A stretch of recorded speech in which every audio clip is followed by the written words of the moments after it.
வணக்கம். சினி சினி மினி மினி. ஓடவும் முடியாது, ஒளியவும் முடியாது. என்ன இது? ஒரு படத்தினுடைய பேர் இது. நம்ம தமிழ் படம் தான். தமிழ் படத்துக்கு இப்படியெல்லாம் ஒரு பேர். இப்படிலாம் ஓடவும் முடியாது, ஒளியவும் முடியாதுன்னு ஒரு படத்துக்கு பேரே வச்சுருக்காங்கன்னா யோசிச்சு பாருங்கள். இப்படி ஒரு படத்துக்கு பேரை வச்சு ஒரு படத்தை பண்ணியிருக்காங்க. அதில் ஆச்சரியமான ஒரு விஷயம் என்னென்னா, இது முழுநிலை காமெடி படம். நகைச்சுவை காட்சிகள் நிறைந்த ஒரு திரைப்படம். இந்த பேரை பார்த்த உடனே நான் ஆக்சுவலாக ஆர்டிஸ்ட்லாம் பெரிய ஸ்டார் காஸ்ட்லாம் கிடையாது. ஓரளவுக்கு அப்கமிங் ஆர்டிஸ்ட் தான். படங்களில் ஓரளவுக்கு நடிச்சிருக்கக்கூடிய முகங்கள் தான். எல்லா படங்களையும் வந்துக்கிட்டு இருக்கக்கூடிய ஃபேஸஸ் தான். மிகப்பெரிய நட்சத்திரங்கள் கிடையாது.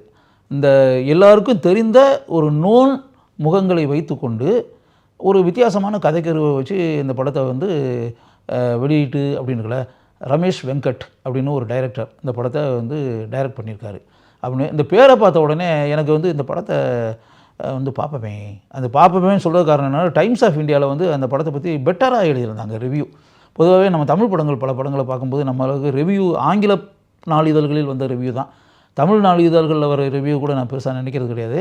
ஆங்கில பத்திரிகைகளில் ரிவ்யூ எப்படி எழுதுகிறாங்க அப்படின்னு பார்ப்பேன்.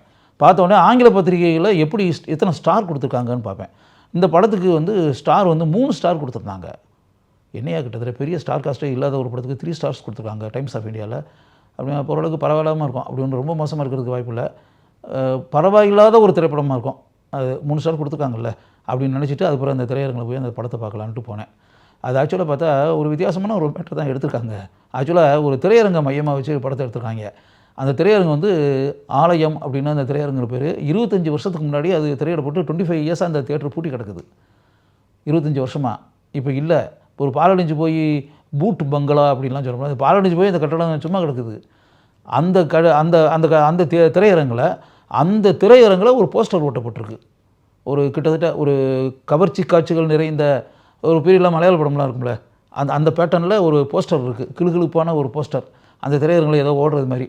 அதை பார்த்துட்டு டைம் ஸ்பெண்டிங்காக ஊருக்கு கிளம்பி போன 4 இளைஞர்கள் அந்த பொழுது விடிஞ்சு பஸ்ஸெல்லாம் பிடிச்சி போய் இப்படின்னு இருக்குல்ல, இன்னும் டைம் இருக்குல்ல, அப்போ நள்ளிரவு அப்படியே அந்த திரையரங்கில் ஒரு படத்தை பார்த்துட்டு அந்த ஷோலாம் முடிஞ்சு போன பிறகு அப்படியே காலையில் பஸ்ஸை பிடிச்சி போவோமே அப்படின்ற பேட்டர்னில் ஒரு 5 மணிக்கு பஸ் இருந்து 4:30 மணிக்கு பஸ் இருந்துச்சுன்னா அது கிளம்பி போயிடலாமே, படம் முடிஞ்சிட்டு அந்த பஸ் ஸ்டாண்டுக்கு போய் பஸ் ஏறி போகிறதுக்கு கரெக்டாக இருக்கும் அப்படின்னு சொல்லி ஊருக்கு செல்ல வேண்டும், சொந்த ஊருக்கு போகணும்னு நினச்ச 4 இளைஞர்கள் அவங்க போஸ்டர் பார்த்து இந்த திரையரங்கில் படத்தை பார்க்கலான்னு சொல்லிட்டு அவங்க வர்றாங்க.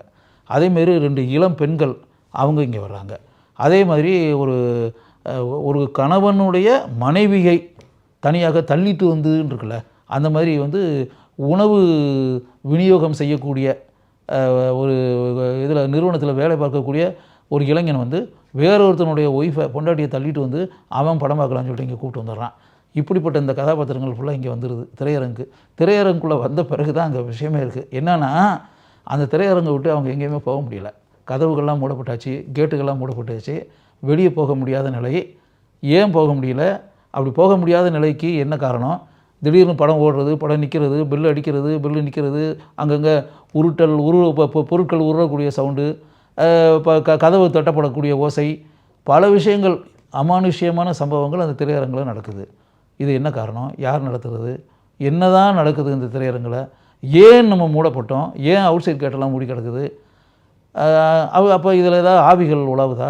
பேய்கள் நடனம் ஆடுகின்றனவா? பேய்களுடைய நடமாட்டம் இந்த திரையரங்கில் இருக்குதா? அப்படி இப்படின்ற விஷயங்களை அதில் அப்படியே சில கதாபாத்திரங்கள் அப்படியே வரக்கூடியது. அவங்களெல்லாம் பார்த்து உதாரணத்துக்கு பார்த்தா ஒரு திரைப்பட இயக்குனர் அப்படின்ற இதில் ஜார்ஜ் மரியான், லியோ படத்தில் அந்த போலீஸ்காரர் வந்தார்ல, அவர் ஜார்ஜ் மரியான், அவர் வர்றாரு திடீர்னு பார்த்தா. அந்த திரையரங்கில் ஓடிக்கிட்டு இருக்க அந்த படத்தை இயக்குனவரே அவர் தான். அது பேப்பரில் இவங்க வர்றதுக்கு முன்னாடி பேப்பரில் செய்தியாக படிக்கிறாங்க. அது இப்படி ஒரு படம் 25 வருஷத்துக்கு முன்னாடி வந்துச்சு, அந்த படத்தினுடைய இயக்குனர் இப்போ எங்கே இருக்காருன்னே தெரியலை அப்படின்னு. அந்த இயக்குனர் இங்கே இருக்கார் திரையரங்குக்குள்ளே. இவர் அந்த படத்தினுடைய ஆரம்ப காட்சி அவரை வச்சு தான் இருக்கும். அவருக்கு ஏதோ ஃபோன் வரும், அந்த திரையரங்கு போவார், அவராலே வெளியே போக முடியாமல் மாட்டிக்கிடுவார் அங்கே.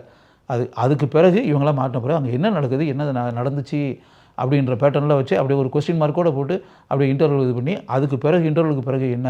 அப்போ நான் தான் பேய் அப்படின்ற பேட்டில் ஒரு படம் அப்பப்போ ஓடிக்கிட்டே இருக்கும். ஒருத்தன் பேசிக்கிட்டே இருப்பான், ஒருத்தன் தூக்கு மாட்ட போகிற மாதிரியும் தூக்கில் தொங்க போகிற மாதிரிலாம் காட்சிகள் இந்த பேட்டர்னில் இதாகி என்னையா இது தெரியாதனமாக நம்ம படம் பார்க்குறோன்னு சொல்லிட்டு இப்படி மாட்டிக்கிட்டோமே அப்படின்னு இந்த கதாபாத்திரங்கள் அந்த திரையரங்கில் என்ன பண்ணுறாங்க, என்ன நடக்குது அப்படின்றதான் மேட்டர். அப்படி வச்சு படத்தை பண்ணியிருக்காங்க. அதுக்கு பிறகு இன்டர்வல் டைமில் முனிஷ்காந்த் அவருடைய ஃபோட்டோவை போட்டு இன்டர்வல். முனிஷ்காந்த் யார்? அது அப்போ 25 வருஷங்களுக்கு முன்னாடி என்ன சம்பவம் நடந்துச்சு. அந்த முனிஷ்காந்த் வந்து இந்த திரையரங்கினுடைய உரிமையாளர். அவர் ஒரு படத்தை எடுத்திருக்காரு விநியோகம். அந்த படத்தை எடுத்து அந்த படம் வந்து சுமார் உட்காரவே முடியல, அந்த மாதிரி ஒரு படம். அதான் இப்போ திரையரங்கில் ஓடிக்கிட்டு இருக்க படம்.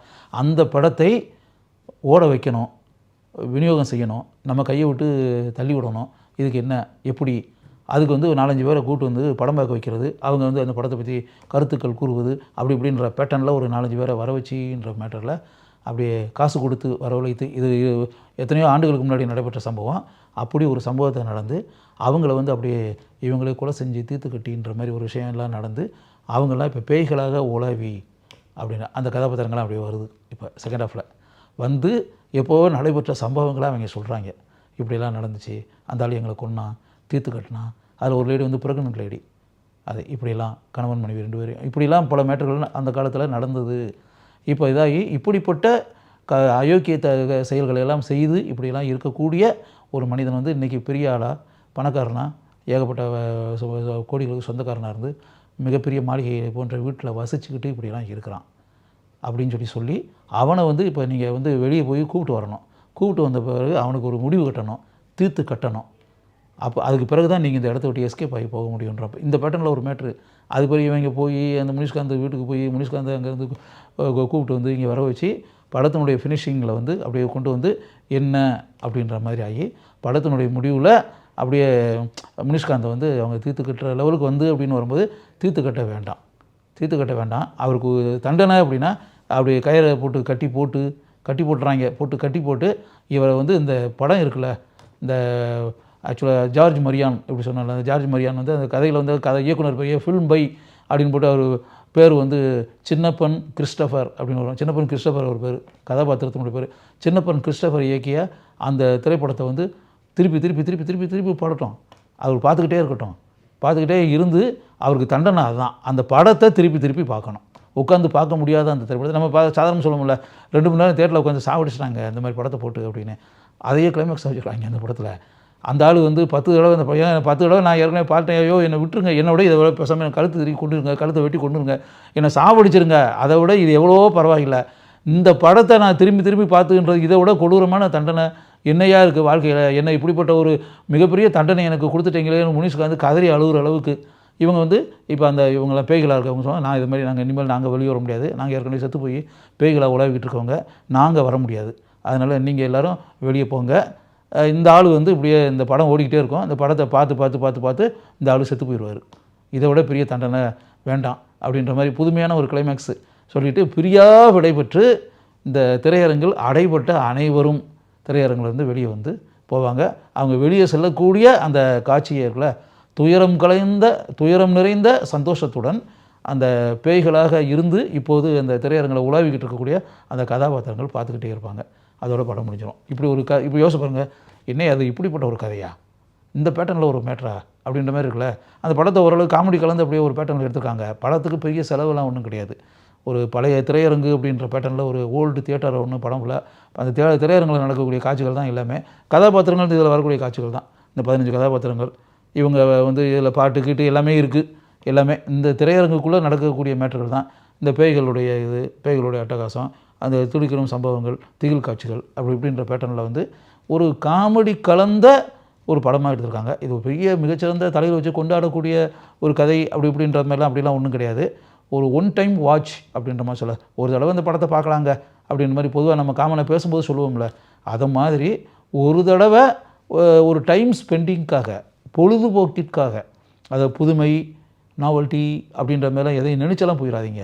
அப்படிலாம் நினச்சி பெருசாக ஏதோ ஒரு மிகப்பெரிய ஒரு வித்தியாசமான ஒரு திரைப்படத்தை நம்ம பார்க்க போகிறோம் அப்படின்ற பேட்டர்ன்லாம் நினச்சி போயிடாதீங்க. ஒரு சராசரியான ஒரு படத்தை ஒரு 2 மணி நேரம் பொழுது போகிறதுக்காக ஒரு படத்தை பார்க்க போகிறோம் அப்படின்ற மாதிரி நினச்சி நீங்கள் திரையரங்கில் போய் உட்காந்திங்க அப்படின்னா ஒரு 2 ஹவர்ஸ் வந்து உங்களுக்கு பொழுது போகும். அப்படி அந்த பொழுது போக்கிக்கிட்டு நீங்கள் வெளியே வந்துடலாம் அப்படின்னு வச்சுங்களேன். இதில் ஆர்டிஸ்ட் அப்படின்னா எல்லா ஆர்டிஸ்ட்டுமே ஓரளவுக்கு படங்களில் அப்படி இப்படி தலையை காமிச்சு ஓரளவுக்கு நோன் முகங்கள் தான் அப்படின்ற. யாஷிகா ஆனந்த் இதில் நடிச்சிருக்காங்க, ஒரு நோன் ஃபேஸஸ் அப்படின்னா. இப்போ கிரேன் மனோகர் வந்து இதில் வந்து ஒரு வாட்ச்மேன் கதாபாத்திரத்தில் கிரேன் மனோகர் படம் ஃபுல்லாகவே அவர் வந்து திரையரங்கில் வந்து அப்படி அப்பப்போ தண்ணி அடிச்சுட்டு சரக்கு அடிச்சுக்கிட்டே ஒய்ஃபுக்கிட்ட ஃபோனில் பேசிக்கிட்டு இருக்கக்கூடிய ஒரு கேரக்டர். அப்படி நெத்தி ஃபுல்லாக விபூதியை வச்சுக்கிட்டு படம் ஃபுல்லாகவே அதை ஆடியன்ஸ் இதில் வந்து அவரும் அங்கே வந்து உட்காந்துக்கிட்டே கிடப்பார். அது கிரேன் மனோகர் வந்து இதில் வந்து ஒரு ரன்னிங் ரோலில் கிரேன் மனோகர் படத்தில் வர்றாரு.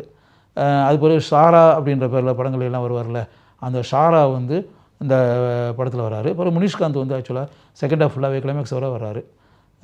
வந்து அப்படி பிறகு மீதி ஆட்கள் எல்லாருமே அப்பப்போ படங்கள் எல்லா படங்களையும் வந்துக்கிட்டு நடிகர்கள் தான். அதில் படங்களை பார்க்கும்போதே உங்களுக்கு இவங்களை அந்த படத்தில் பார்த்தோமே, இந்த படத்தில் பார்த்தோமே, இந்த படத்தில் இவர் நல்லா நடிச்சிருந்தார் அப்படின்ற மாதிரி நீங்கள் பார்க்கக்கூடிய முகங்கள் தான் எல்லாமே அப்படின்னு சொல்லிட்டு. அதனால் இப்போ சமீபத்தில் திரைக்கு வந்து ஒரு காமெடி கலந்த காட்சிகளுடன் வந்து திரையரங்கில் ஓடிக்கிட்டு இருக்க இந்த திரைப்படத்தை நான் பார்த்தேன். அது ஒன் டைம் வாட்ச் மூவி அப்படின்ற முறையில் வந்து இந்த படத்தை நீங்கள் கூட ஒரே ஒரு தடவை போய் பார்க்கலாம், நேரத்தை போக்கலாம், பொழுதுபோக்கலாம் அப்படின்ற எண்ணத்தில் இந்த படத்தை பற்றி உங்களுக்கு இப்போ திரையரங்கில் பார்த்தாலும் சரி, பின்னாடி ஓடிடியில் எங்கேயாவது போட்டு வரும்போதும் சரி, அதனால் உங்களுக்கு வந்து ஓகேன்ற மாதிரி இருக்கும் பார்க்கும்போது. நாட் பேட் அப்படின்ற மாதிரி மனசுக்குள்ள படம். அப்படி இருக்கக்கூடிய ஒரு படத்தை பற்றியும் நம்ம பேசுவோமே அப்படின்னு நினச்சி இதை பற்றி உங்கள்கிட்ட பேசியிருக்கேன்.